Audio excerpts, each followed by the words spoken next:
এটার একটা মাত্র কারণ ছিল নির্বাচন আমরা সঠিকভাবে করতে পারি। ৭৩-এর নির্বাচন, এরপরে অনেকগুলো নির্বাচন সঠিকভাবে আমরা পরিচালনা করতে পারি।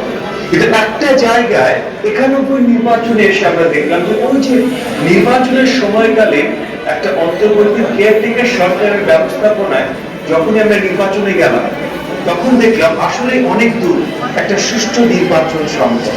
আমরা পরপর ৩টা নির্বাচন দেখলাম, ১৯৯১, ১৯৯৬, ২০০১, যেখানে হ্যাঁ মসনদে কার কোন দল বসেছেন সেটা পাল্টেছে, কিন্তু নির্বাচন খুব মুশকিল হয়।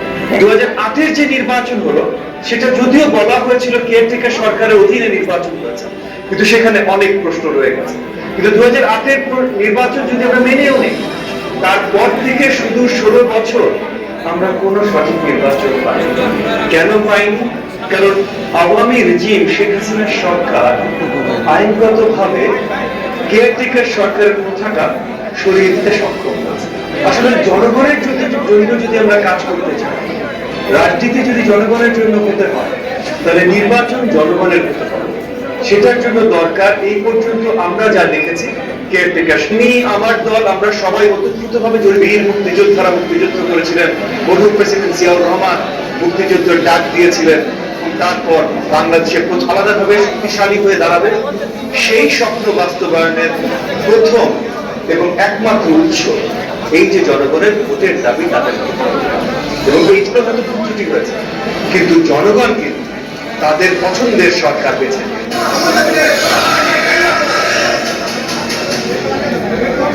আর কত ছবি নাই এগুলোকে একটা মাস্টার শট নিতে পারব না। সম্মানিত উপস্থিতি, আমাদের মাঝে ইতিমধ্যে উপস্থিত হয়েছেন বাংলাদেশ জাতীয়তাবাদী দল বিএনপির স্থায়ী কমিটির সম্মানিত সদস্য জনাব সালাউদ্দিন আহমেদ। আমরা করতালির মাধ্যমে তাকে ধন্যবাদ এবং মোবারকবাদ জানাই। আজকের এই অনুষ্ঠানে উপস্থিত হওয়ার জন্য আমরা আন্তরিকভাবে কৃতজ্ঞতা জানাই। এ পর্যায়ে বক্তব্য রাখবেন তিনি বক্তব্য রাখবেন এ পর্যায়ে বক্তব্য রাখবেন বাংলাদেশ জাতীয়তাবাদী দল বিএনপির স্থায়ী কমিটির সম্মানিত সদস্য জনাব সালাউদ্দিন আহমেদ। জনাব সালাউদ্দিন আহমেদ। উপস্থিত আজকের অনুষ্ঠানের আয়োজক সহ সকল আমি বক্তব্য দেব না, বক্তব্য দিবেন আমাদের মাননীয় মহাসচিব এবং মাননীয় ভারপ্রাপ্ত চেয়ারম্যান। সময়ের সংক্ষিপ্ততার জন্য আমি আপনাদেরকে শুভেচ্ছা জানিয়ে আসসালামু আলাইকুম। এই ভাই বসেন না, আপনারা হাঁটাহাঁটি করলে কেমন হইব? ভাই বসেন না, ছবি নিতে পারতেছি না। এই পর্যায়ে আমাদের মাঝে বক্তব্য রাখবেন বাংলাদেশ জাতীয়তাবাদী দল বিএনপির সংগ্রামী মহাসচিব, বারবার তারা নির্যাতিত জননেতা, আমাদের সকলের প্রিয় জনাব মির্জা ফখরুল ইসলাম আলমগীর।